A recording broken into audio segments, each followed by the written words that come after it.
The crisis in Myanmar is intensifying as the United Nations warns of potentially deadly violence erupting during anti-coup protests. However, that hasn't stopped demonstrators from holding massive rallies across the country demanding the military release democratic leader Aung San Suu Kyi from custody. She's facing a series of charges aimed at keeping her under house arrest after her political party claimed victory during Myanmar's free and fair elections back in November. The military refused to accept those results and seized power earlier this month. Protesters refused to back down.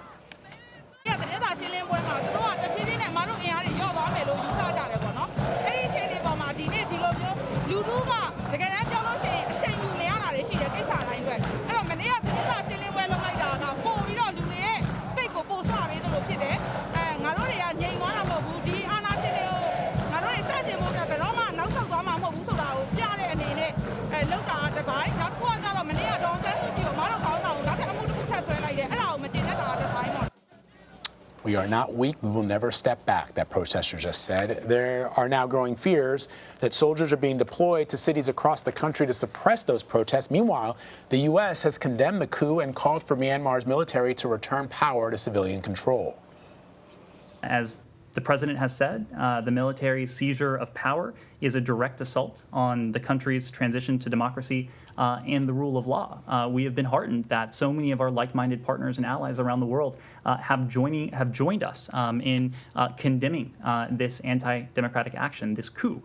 When it comes to China, we have been clear that we would like to see China play a constructive role in this. CBS News Asia correspondent Ramy Inocencio is following the very latest developments from Beijing. So, Ramy, we know you just spoke to the UN envoy to Myanmar about the situation underway there. What did he say?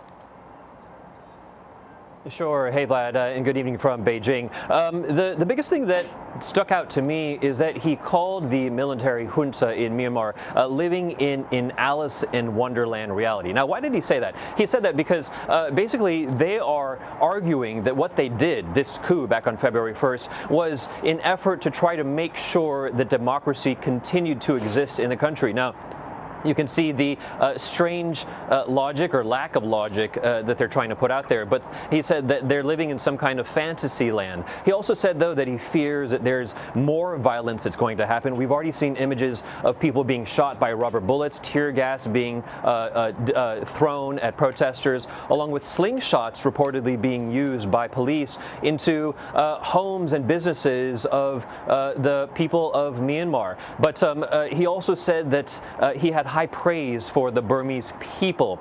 He said that they are kind people. He also said that they are very, very strong-willed. They lived through basically what amounts to a generation, nearly 50 years under military rule. They did have a taste of somewhat civilian rule in about 10 years of an experiment with democracy that has now been taken back.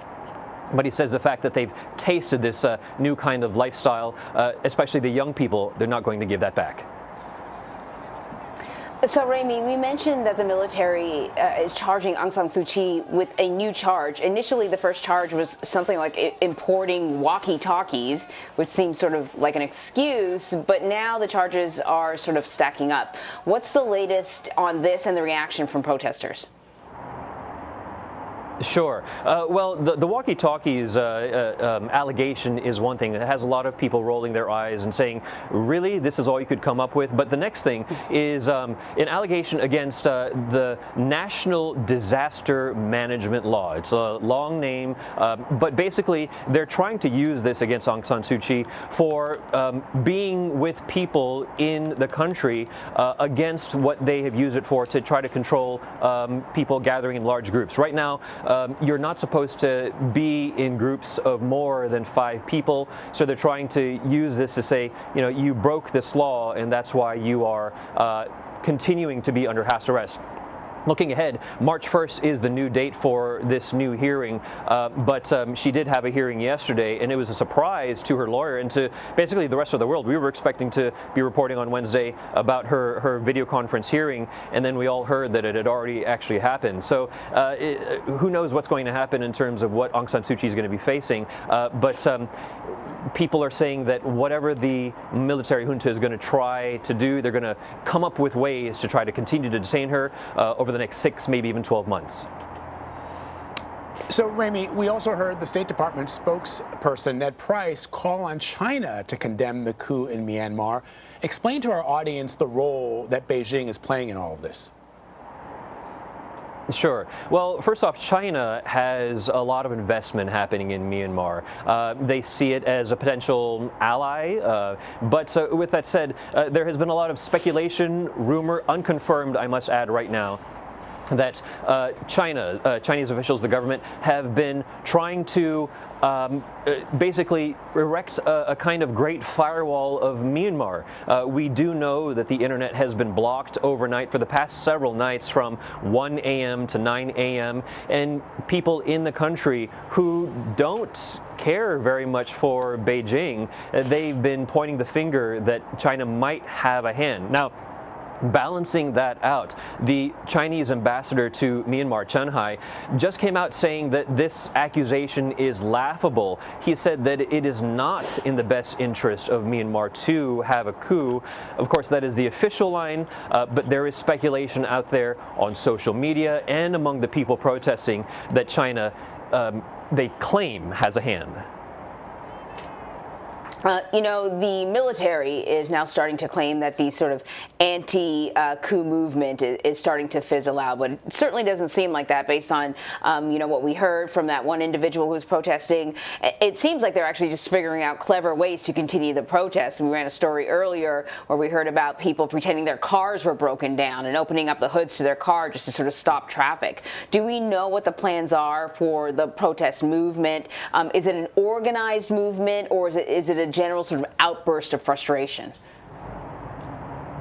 Sure. Well, to your point, Anne-Marie, today we may have seen the most people out on the streets ever since the coup happened back on February 1st. There was a call for a 1 million-person march. I spoke to the Human Rights Watch researcher Manny Mong over in Australia, and she was telling me that if you just look at the people who came out just today, 500,000 people in Yangon, which is the former capital and the biggest city of the country, 500,000 people were just from the garment industry themselves. On top of that, there were people from the professional walks of life, doctors, engineers, not to mention all the students who we've been seeing out there.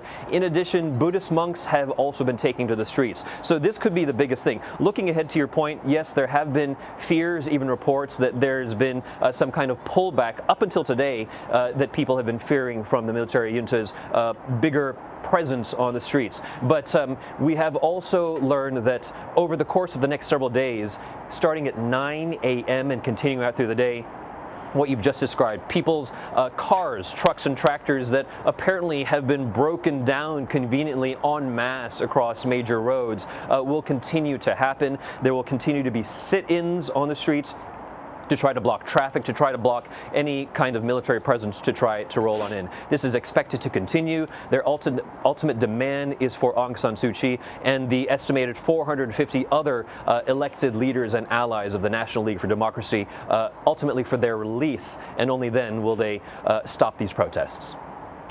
Ramy, you know, I'm so happy you're covering this and you're staying on top of this and you're doing a lot of reporting on the situation there in Myanmar, because I sometimes feel that things that happen far away from where we are, we're in the midst of this pandemic, as you obviously know, can sometimes lead people to be distracted from some of the other things that are happening around the world. So the question, of course, becomes, is there anything that the international community here in the United States that people can do at this point to mediate or help return Myanmar to civilian rule under its democratically elected officials, other than issuing statements?